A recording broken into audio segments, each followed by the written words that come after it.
Hey guys, Coach here. Welcome to this week's video and podcast. I appreciate you taking a couple of minutes, stopping by, and seeing if I can't help you out on some landscape lighting problems that you or someone you know may be having. This is going to be a down and dirty, very easy to understand, and may be able to send you out in the yard this weekend to check it out and fix it without any major costs involved. Let's get started. I'm glad you're here.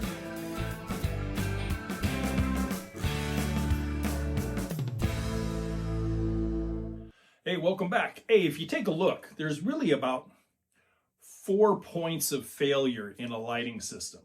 Now, I have installed, replaced, and repaired hundreds of lighting systems over my landscape contracting career, and it boils down to about 4. So what are they? The transformer, the wiring, the fixture, or the bulb. Generally boils down to those 4. Now, for a classic example, if you have a lighting system that has, we'll say 12 fixtures and 12 lights on in the backyard at night, but now, maybe after this winter or the past couple of seasons, all of a sudden you've got that light out over there, that light over there, and this one here tends to flicker. Now, for me, it tells me that your transformer is probably not the issue unless you have multiple wire cable leads coming out of the transformer. We'll cover that in a minute. But it tells me that there is voltage that is going to some of the lights, but not all of them. And the very first thing that I would check in a situation like that would be the bulbs. Go out there, pull the bulb out, and look at it. Now, if you're still running incandescent bulbs, the older style bulbs, you'll notice that they're bad as soon as you pull them out, usually. They'll be discolored, kind of like the old flash bulbs in a camera. And I'm kind of dating myself there a little bit, but it's true. That's kind of what they look like. If you have them perfectly clear and you can pull them gently out of the fixture and look at them, you can see the filament going across horizontally in the bulb. And if that's broken, okay, that's kind of an anomaly, but it still means the bulb is out. Now, if you want to go one step further, if you have a uplight or an accent light, or you have a path light, you can generally disassemble the hood. And if you have a multimeter, you can turn your system on and put the multimeter down inside the fixture connection points, one on one side and one on the other, and it'll give you a reading whether you have some voltage there or not. If you do not, then it's probably not the bulb. But if you do, chances are it was the bulb. So let's go over those 4 again. Transformer, wire, fixture, bulb. For another scenario, let's just do a start to finish. Let's say that daylight savings time, you went out, you adjusted your clock, and you reset the timer so that it's really accurate. And now, that night, when you turned it on, or when you have it scheduled to go on, nothing goes on. Nothing. You have no lighting in the yard at all. Now we have a little different issue.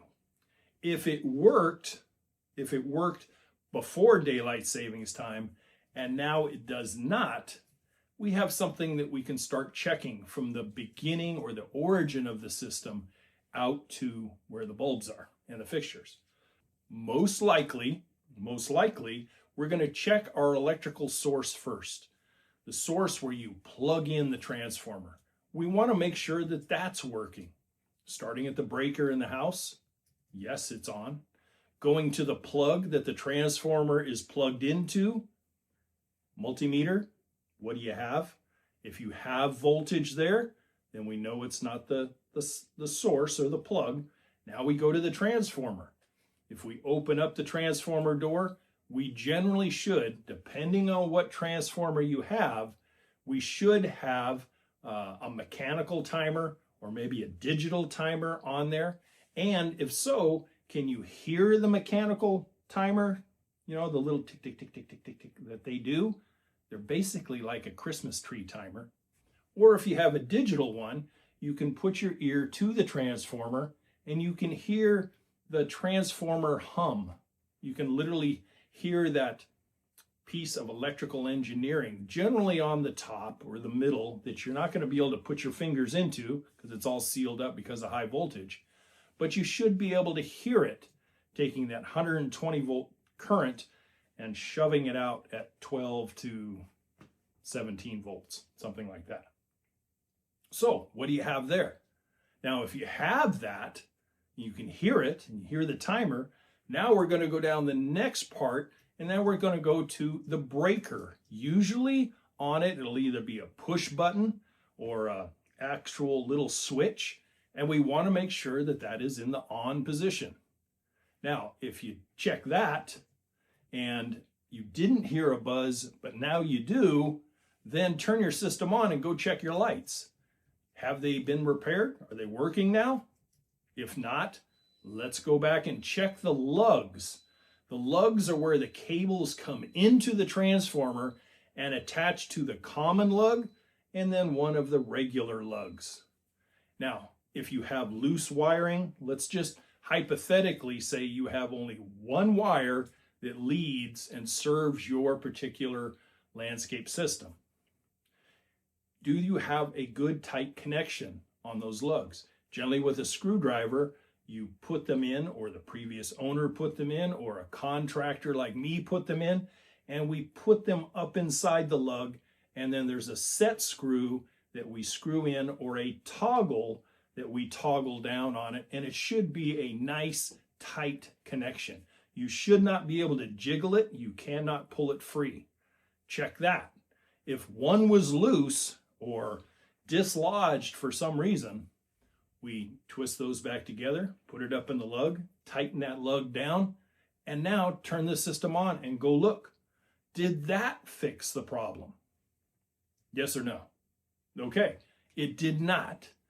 So from that point on, now it gets a little trickier because for the most part, your cabling is next.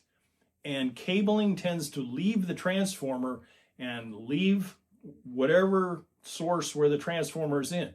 If it's on the side of the wall, if it's in the garage, or wherever, now we have to start going to the cable of where it is. Things that I have found with cable that causes failures is connection points at fixtures, rodents that tend to come in and want to chew the rubbery plastic covering. Gophers do it sometimes, mice do it, rats do it. Don't ask me why, they're bored. That is some of the things that I have seen. So if you go to your very first fixture and you carefully dig around the fixture, expose the wiring, what does the wiring look like? Are the fixtures connected? Because at that first fixture, most likely you have not only the incoming cable, generally two-prong, two side-by-side cables, you have your fixture cable that is going to come in, and you have your downline cable coming in. So you generally have two bigger ones, total of 4 wires, and 2 littler ones for the fixture. So it's a total of 6 wires that have to be put together in order for that current to serve that fixture and then go downstream to the next fixture and the next fixture. The only place where you're going to have 4 electrical leads to connect is your very last fixture on that system. Now, if you put in the system, you should know where the cabling is, or reasonably know, and you know that it's going to be fairly close or right at the base of each fixture. So now, a little bit of due diligence, you got to start checking. That first fixture is often a key indicator on how well the system was put together. If you put it together, you should have some type of grease sealed or soldered and grease sealed type of connections that are very, very moisture and weather resistant. If you dig that up and you find that all 6 of them are not together, there's something wrong, then we want to reconnect them, or take your multimeter and touch with your 2 leads on your two leads that come from the transformer. Touch those 2 together and see what voltage you have. If you have no voltage at that spot, then you got to backtrack. At least you know that first fixture is not getting voltage, and it's time to go back towards the transformer. Sometimes this is really easy, sometimes it's not so easy. If you put the system in and you just laid it along the edge of your walkway, and then you mulch the bed, and so it's just underneath some bark, now it's time to gently pull it up and trace it back. And 90+% of the time, you're going to find some type of break. And what I used to find once in a while is a shovel break, where you may have been digging in the garden bed, or the kids were digging in the garden bed, or something happened that caused a sharp implement to go into the ground and cut one or both of the wires. If you find it, pretty easy fix. You may need a little short piece of splicer wire to put them back together, because if it's cut, you're going to need just a little bit of length to create a new splice. Or you can do a soldering job if you want to do a soldering job and do some heat shrink around it, and you'll be good to go. So did that fix the problem?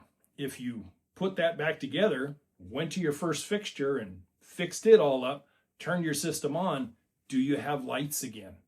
Yeah? Perfect. But what if it's no? If it's no there, we want to go to the next fixture.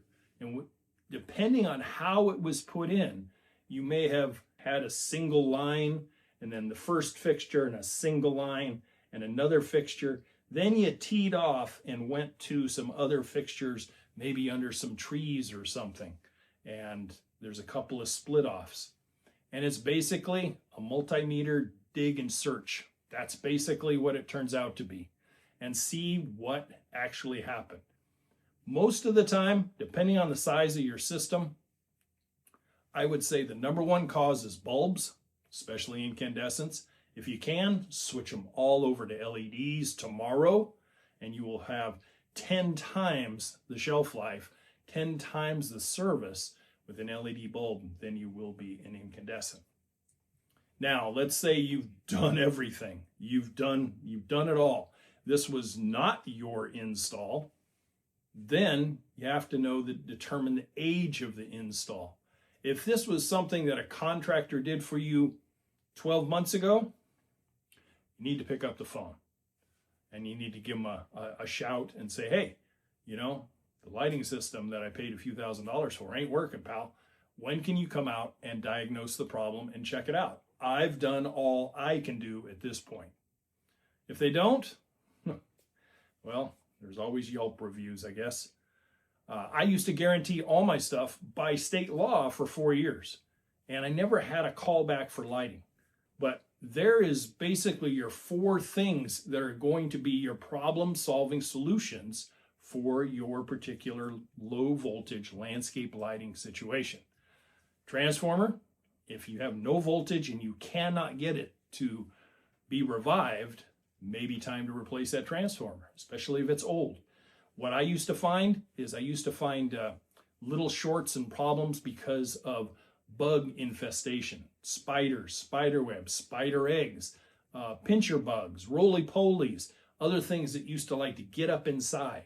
So what I used to do is I used to bring in my cable through a PVC pipe and have the PVC pipe come into the transformer just a little bit, and then connect my splices into the lugs, and then I would seal that so that bugs could not come in from underneath. It won't prevent everything from coming in through the side door if it's kind of a so-so quality transformer. You want to have something that has kind of a rubber gasket on it so that it seals up pretty weather tight. But you may have to replace the transformer. The next thing was the cabling, and you may have a break in the cable. There were times when I would go for a repair or replace type of call, and I would tell the folks after an hour, I'd say, I got no idea where your cable's at. You have plenty of power at the transformer, and you have no voltage out at the first few lights. So it's somewhere wherever the cable went. And they would go, I don't know where it's at. Then I would say, then our only recourse then is to refish new wire and put a new wire or wires out to your system. So Transformer, cable, fixture. If your cable seems to be intact, your transformer's intact, the fixture itself, remember our multimeter leads? If the system's on and you have voltage, then our last thing is the bulbs. Hey, I hope this helps just a little bit. It may take a couple, 3 hours on a weekend to go out there and do a little shoveling, do a little weekend warrior electrical work.